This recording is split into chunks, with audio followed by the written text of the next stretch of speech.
Hi guys, it's your girl Fiona, the beautiful flower again. I know it's a little bit of a delay, but yeah, happy new year. It's 2022. I know I've been delaying on a lot of storytellings, on a lot of motivation and everything else, but I've been kind of caught up on a lot of things.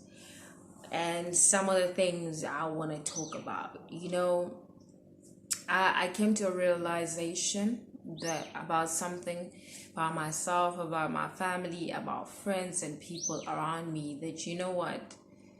It's something that I've been running away from. It's something that I've been trying to ignore. And I came to realize that I have mental illness. It's something that a lot of black people will not take serious. It's something that a lot of black people don't take serious. Not even our family members. They will never support a person with mental illness, not even our friends. I decided to come back this year and just be myself, and just pour my heart out to you guys. I know I'm gonna be stabbed in the back by a lot of comments and everything else, but I'm just gonna be real. Mental illness is real, and trying to run away from it is not gonna help. It does not have any cure. You learn to live with it, you learn to control it around people, and it can get you to a point where you want to delete everybody from your life, and just be by yourself.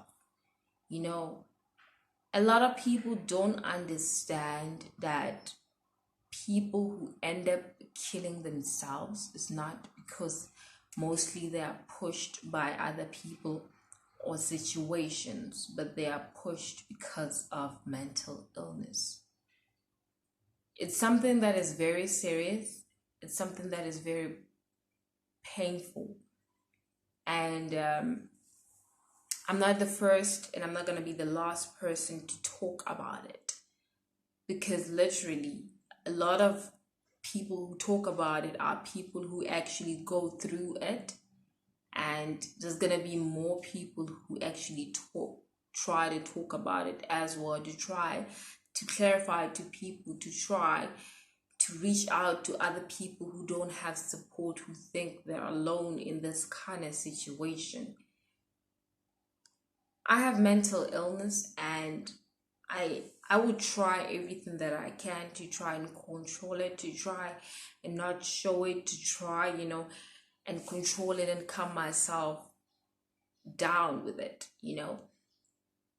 A lot of people don't understand that I don't exercise or watch TV so much only because I enjoy doing it. But I do all those things so that I can try to forget, try to take my focus out of what my mind is telling me, what my mind is busy with.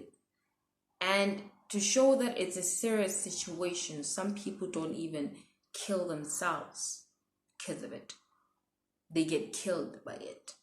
What I'm saying is that it's an illness that can give you stroke, because you don't have doctors might recommend or try to give you pills and everything else, but they literally don't help. They try to calm you down. Quite frankly, that's actually almost the same thing as me exercising or watching my favorite show.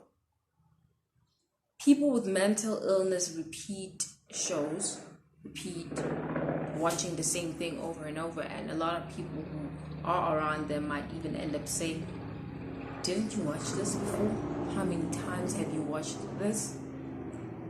They don't understand that I'm not just trying to watch that for entertainment. I'm watching it to relieve my strain, relieve my brain, calm my brain down. You know, People with mental illness can get up in the middle of the night and just overwork, just mop the floor, wash dishes, scrub, just do a lot of work that a lot of people consider as spring cleaning. It can be surprising to a lot of people, but for us is to just distract our minds. You know, People with mental illness can take more than one tablet of sleeping pills so that they can just doze off and sleep, so that they cannot think about anything else. People with mental illness, I'm sorry, it's emotional when I talk about that. But people with mental illness literally just, they need distraction. And most of them, their mental illness is literally created by how they grew up, how